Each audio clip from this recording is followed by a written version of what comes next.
En este vídeo vamos a hacer una pequeña introducción a las líneas eléctricas de alta tensión y básicamente al cálculo de la resistencia de la línea. Aquí podemos ver diferentes tipos de líneas aéreas. Las líneas se distinguen normalmente por lo que sería la altura del poste, ¿de acuerdo? Y normalmente la longitud del aislador. En función de la longitud del aislador uno puede estimar más o menos de qué tensión es la línea y normalmente también cuanto más alto es también de más tensión es la línea. También podemos ver diferentes configuraciones, lo que sería circuitos simples, que serían estos de aquí, y circuitos dobles, que serían estos de aquí, donde tenemos dos circuitos trifásicos. Estos también son circuitos dobles, estos de aquí también son circuitos dobles, y en este caso en el poste tenemos 4 circuitos sobre el mismo poste, lo mismo que en este, 4 circuitos sobre el mismo poste, y este poste de aquí que es un poste de corriente continua, ¿de acuerdo? Que sería positivo, negativo, positivo, negativo, ¿de acuerdo?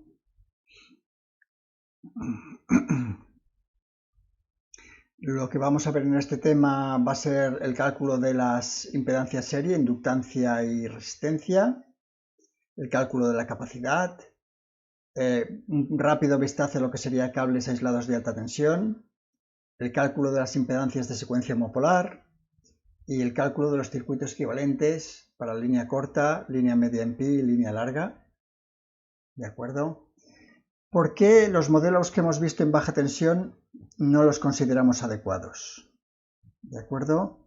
Primero, en alta tensión estamos moviendo mucha potencia o podemos mover mucha potencia. Imaginar que nosotros tenemos una central nuclear de 1000 megavatios, diseñamos una línea y tenemos unas pérdidas del 1%.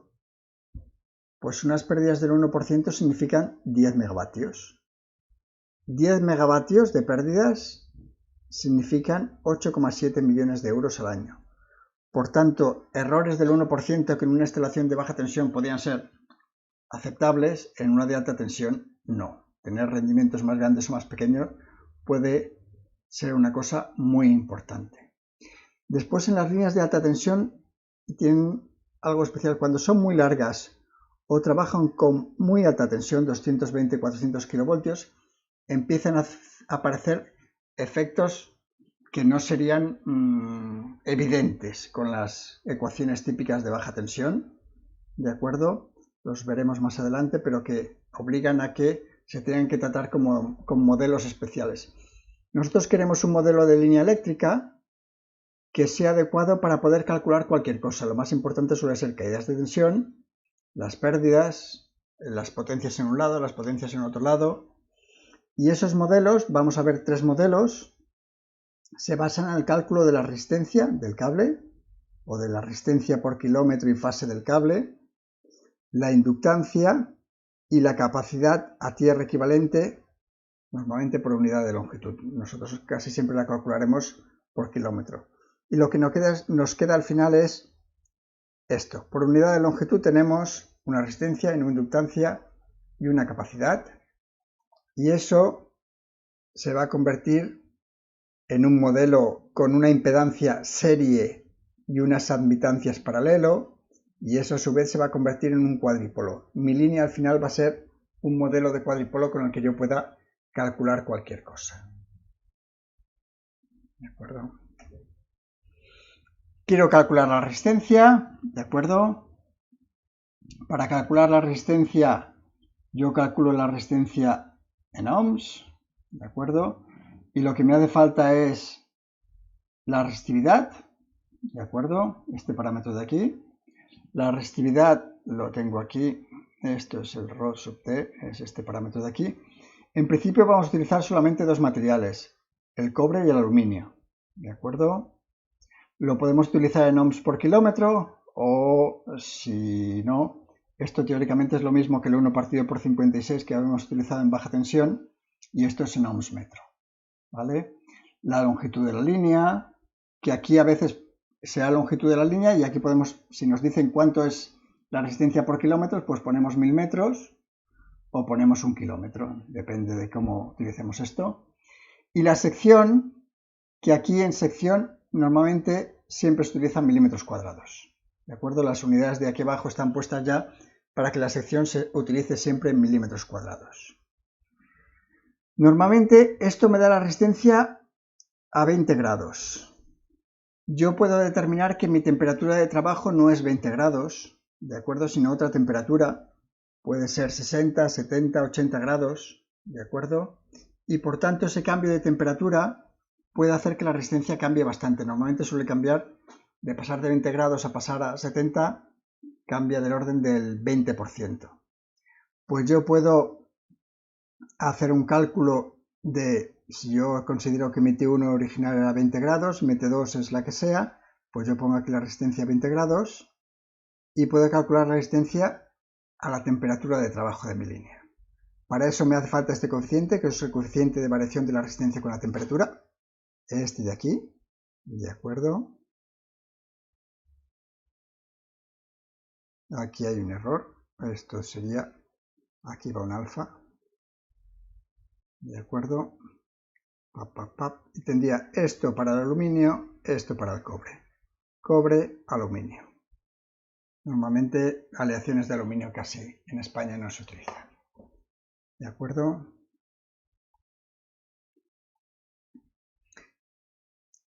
Muchas veces puedo utilizar conductores en paralelo. Los conductores en paralelo se pueden utilizar por dos razones. Primero, porque me haga falta conducir más corriente y un solo conductor no soporta esa corriente, ¿de acuerdo? Que eso ya lo habíamos hecho en baja tensión. Y la otra condición es que en líneas de más de 220 kilovoltios me aparece efecto corona, que es un efecto debido al campo eléctrico, y para más de 220 kilovoltios me hace falta poner dos conductores por fase. Estos son dos conductores por fase. Normalmente esto también se llama conductores en haz. ¿De acuerdo? Y esto ayuda a que el campo eléctrico se reduzca en torno a los conductores y no aparezca este llamado efecto corona. El efecto corona es que el cable crea un campo eléctrico tan intenso que el cable se le ve de noche, se le oye. Si estáis debajo de una línea de alta tensión oiréis un zumbido. Ese zumbido normalmente es el efecto corona. Cuando yo tengo más de un conductor, en este caso imaginar aquí tengo dos, aquí tengo N, pues si yo sé la resistencia de un conductor, esta es la resistencia de mi conductor, y tengo dos conductores en paralelo, pues es simplemente la resistencia equivalente es la resistencia de un conductor por el número de conductores, la resistencia por fase. ¿De acuerdo?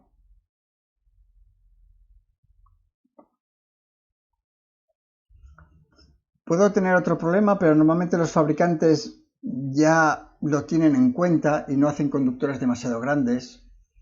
Yo podría estimar la resistencia en corriente alterna pensando en decir, pues mira, yo normalmente sé que las pérdidas son intensidad al cuadrado por R, pues midiendo las pérdidas puedo calcular la resistencia.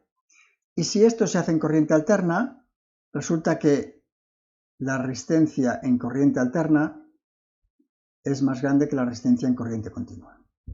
¿De acuerdo? Esto lo vamos a ver que es porque la corriente no se distribuye uniformemente por todo el conductor. Si yo aquí pienso en un conductor, ¿de acuerdo? Pues en corriente alterna hay una zona interior, este de aquí para adentro, si esto lo llamo delta E. En esta zona se puede decir que circula la corriente y en esta zona es como casi no circulase corriente. Y por tanto no se aprovecha toda la sección útil del conductor. Esa profundidad de penetración es este delta, se puede calcular, ¿de acuerdo? Es función de la resistividad, eso de aquí, de la frecuencia, de la permeabilidad relativa del medio y de la permeabilidad absoluta. Para tener un orden de magnitud, a 50 Hz y para cobre, esa profundidad de penetración es 9,34 milímetros y para aluminio de 12 milímetros. Quiere decir que si esto es lo que me penetra, la corriente en 50 Hz, no me interesa hacer conductores que tengan un radio mucho más grande que eso, porque ya no lo estoy aprovechando. ¿De acuerdo? Si eso lo vemos un poco más en plan práctico, hay unas ecuaciones para estimar la relación entre la corriente continua y la corriente alterna, ¿de acuerdo? La resistencia en corriente continua y en corriente alterna. También lo podemos ver en formato gráfico. Esto sería para cobre, esto sería para aluminio, ¿de acuerdo? ¿Qué quiere decir? Que si yo utilizo un conductor de radio, ¿dónde está? Pues yo qué sé, de radio 1,8 centímetros y lo utilizo en aluminio, como ya estoy superando esa profundidad de penetración, pues resulta que tendría que la relación resistencia en corriente alterna, resistencia en corriente continua es 1,1, ¿vale? Yo puedo calcular la resistencia en corriente continua y de ahí pasar a la corriente alterna, que será 1,1 veces más grandes. Si lo vemos un poco para que os lo podáis imaginar, este sería un conductor ya muy exagerado, de diámetro 7 centímetros, y lo que estoy viendo aquí es, lo que veo en color es la densidad de corriente, ¿vale? Y aquí tendría lo que sería la zona esta por la que circula realmente la corriente, y en cambio por la zona central no circula casi nada de corriente. Ya os digo, esto en la práctica normalmente pocas veces se tiene que aplicar porque los fabricantes no te van a hacer conductores, por ejemplo, de estos como de 7 centímetros.